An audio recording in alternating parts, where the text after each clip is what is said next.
Bonjour à tous, donc j'espère que vous allez bien aujourd'hui et que vous êtes prêts à apprendre une nouvelle technique ou à réviser une nouvelle technique en gestion et finance.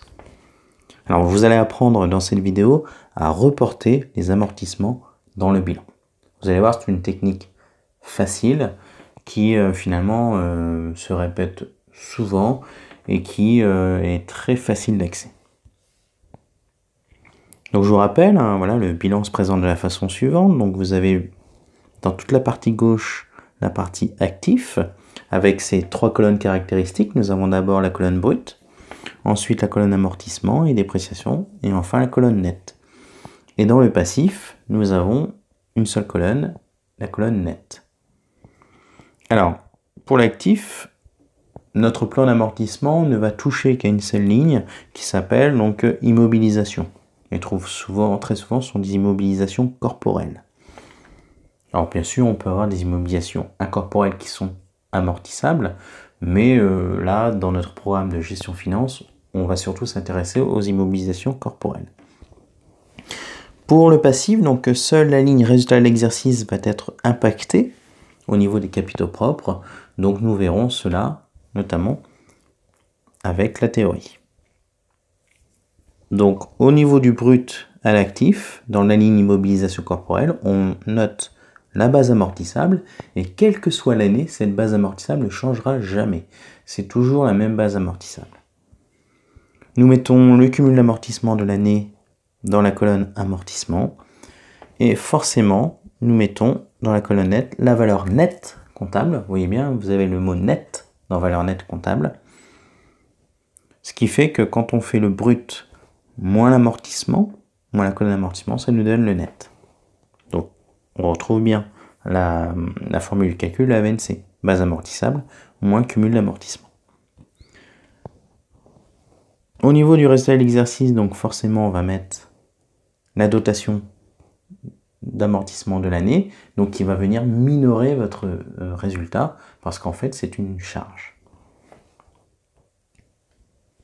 Donc voilà à peu près donc les différents montants qu'il faudra reporter dans ce bilan, donc avec un plan d'amortissement. Voyons voir maintenant avec un exemple. Donc vous avez ici donc en bas un plan d'amortissement d'une immobilisation donc qui vaut 12 000. Donc on va commencer bien sûr avec l'année N. Donc en titre de notre bilan, on va mettre bien sûr bilan de notre entreprise au 31 décembre de l'année N. Donc comme on a vu, la base amortissable vient se reporter dans la colonne brute. Le cumul des amortissements donc se reporte dans la colonne du milieu à l'actif. Et le net, donc pour la valeur nette comptable. Donc quand on fait bien 12 000 € en brut moins les 2100 € d'amortissement, ça nous donne bien le net de 9 900 €. N'oublions pas que les 2200 € de dotation aux amortissements que vous avez ici en noir, donc vont minorer le montant du résultat au passif.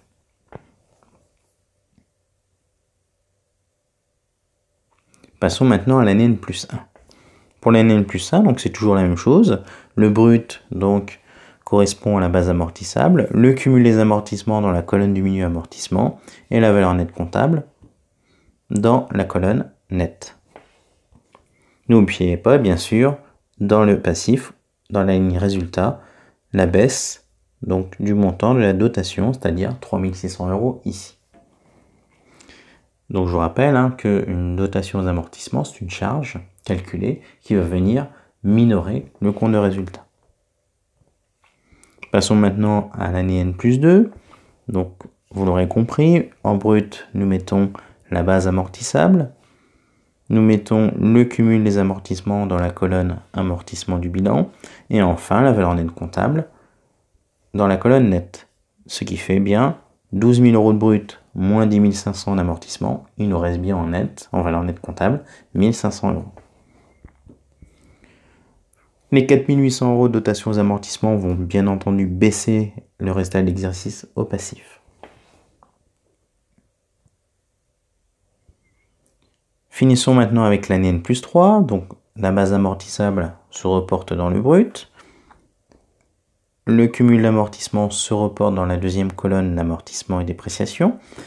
Et bien sûr, la VNC qui vaut 0 ici, donc en vert, donc est reportée dans la colonne nette. Alors, vu que nous arrivons à 0 €, ça ne sert à rien de mettre 0. Vous pouvez le mettre, mais ce n'est pas forcément utile. Donc on voit bien ici que le net donc, est égal à 0, puisque le brut de 12 000 moins les amortissements de 12 000, ça nous fait 0 en net. Donc nous voyons ici que à la fin de l'année N+3, donc notre immobilisation a été totalement amortie et elle ne vaut plus rien, elle n'a plus aucune valeur dans notre bilan en net. Mais on garde quand même les 12 000 € en brut pour quand même dire qu'on la possède. Et on n'oublie pas de mettre les moins 1500 € au résultat qui correspondent donc bien sûr à la dotation aux amortissements. Donc voilà, j'espère que cette vidéo vous aura plu. C'est une technique quand même qui était relativement facile, donc n'hésitez pas quand même à mettre en commentaire si vous avez des interrogations, ou éventuellement je vous rappelle, comme dans chaque vidéo, si vous avez des idées de vidéos à m'apporter. Je précise donc bien entendu que vous pouvez partager cette vidéo tant que vous pouvez, à qui vous voulez, il n'y a pas de souci. Au contraire, plus vous toucherez d'amis, de personnes, mieux ce sera pour eux.